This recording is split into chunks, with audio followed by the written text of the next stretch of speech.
Convertir ou évangéliser?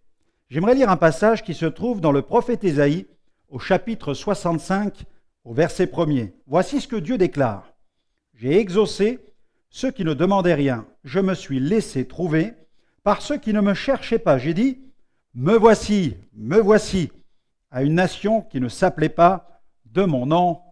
Amen. » Les gens qui sont en proie à la confusion sont souvent des gens qui ont de fortes convictions. Ils peuvent se montrer arrogants et parfois même hostiles. Face à eux, il ne faut surtout pas perdre son sang-froid. Il ne faut pas montrer de signes d'énervement. Vous n'êtes pas appelé à convertir les gens, mais à les évangéliser. Souvenez-vous, c'est le Saint-Esprit qui convainc de péché. N'oubliez jamais que le Seigneur aime chacun de ceux qui vous entourent, même s'ils vivent dans la confusion. Jésus est mort pour eux. Même s'ils sont parfois moqueurs, agaçants, arrogants, le Seigneur ne se lasse pas de les aimer.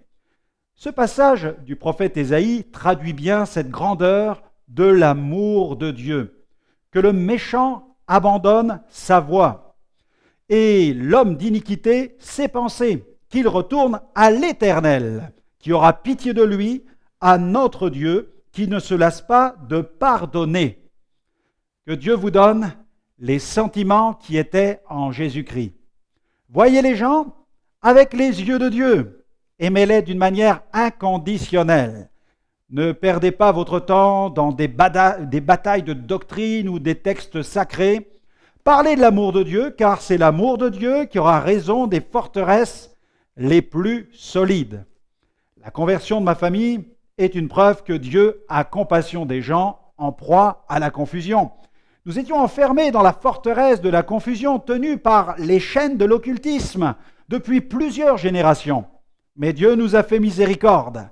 Cette grande confusion ne l'a pas empêché de nous atteindre. N'hésitez plus, évangélisez.